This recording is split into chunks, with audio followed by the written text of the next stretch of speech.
oldest magician in the world. It does, doesn't it? We were just looking at that still of you. You looked like I think that's what it was. a sketch you did called The Oldest Magician in the World? The Oldest Magician in the World. And you would have loved that because I had a lot of really great illusions that I did.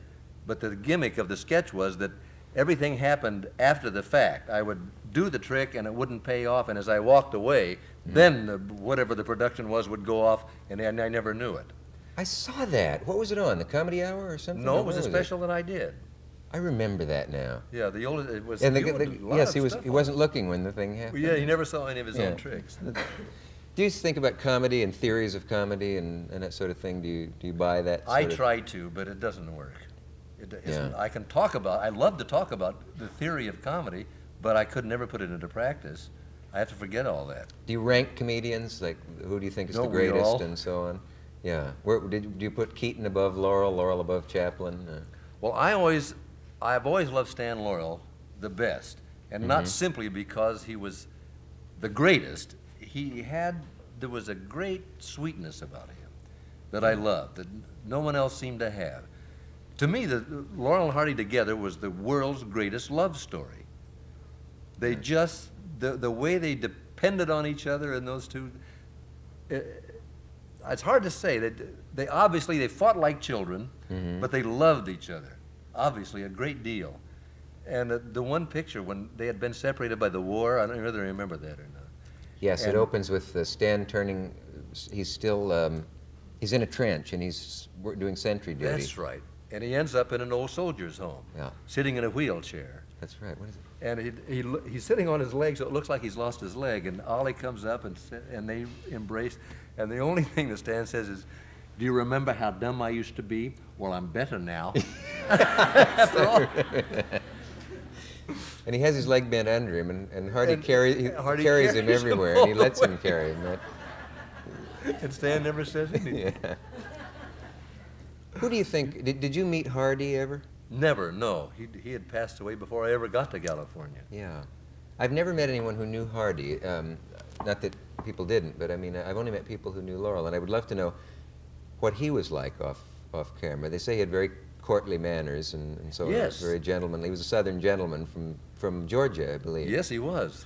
That Georgia accent came out once in a while. You heard it. Yes. It's that, I don't know what they call it in phonetics, but it's the ER sound in servant. Or bourbon. It's I'm servant. not your servant. It. I can't quite do it. It's not Brooklyn. It's not soivant, but it's... It's almost servant. Servant. Servant.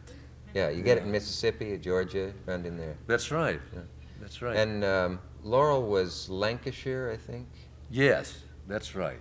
He was. He said whenever he went back to England, they told him he was an American now. He had no accent at all to them. Yes, the Lancashire accent is quite thick. Yeah. Where do you put Chaplin on the... My own personal opinion, I put him low. I didn't enjoy him as a kid. And even when I try very hard to appreciate him like I do opera. You know, I listen, but I can't come around to it. To me, you're always conscious of what Charlie Chaplin was doing while he did it. There's some actors today, I sit and watch them on the screen and I say, is that great acting? When I should be caught up in the story and empathizing and believing them, I'm watching their technique shows. Yes, and I to know. me, Chaplin's technique always showed. You're always saying, look at that man, would you look at that move? Rather than being caught up with the story and the person he was playing. Yeah. I don't know whether I'm making that very clear or not, but I Yeah, know you what are. I'm saying. Are you not moved by the places you're supposed to be moved by Chaplin and the classic scenes like the last shot in City Lights and... No, for some reason it's overly dramatized for me. Really? It's so well designed to pull at my heartstrings that it doesn't. Yes. That's just me. Uh-huh. I mean, Laurel and Hardy could make me cry when I was a little boy. Yeah. I just loved them.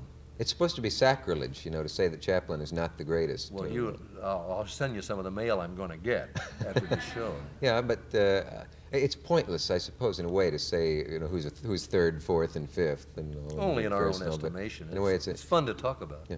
But Stan Laurel, you never did that with him.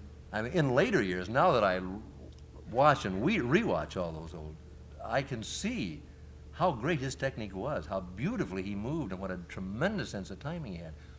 But I never noticed it before. All I did was laugh, and laugh very, very hard. I sometimes think as much as I loved Stan Laurel, both on the screen and I loved meeting him, he was such a nice man, that Hardy gets underestimated at times. And he was, to me, a faultless screen comedian, Hardy. He was just great, that great grace, and never makes a move that's too broad for the camera. No, he was the one that invented the take-ems, the look into camera, which was, you know, and That's right, they the also burn were in the it. ones who invented the off-stage joke. Nobody, or off-camera joke. Like If what? Stan would walk by Ollie with, say, a load of something, Mm-hmm. headed for the stairs. You never saw him fall down the stairs. It would just stay on Yeah. Ollie, you know, going, No one had ever done that in cinema before. It's amazing. Comedy. Someone had to invent it, isn't it? And he did. Yeah. I guess Stan was the creative one of the two.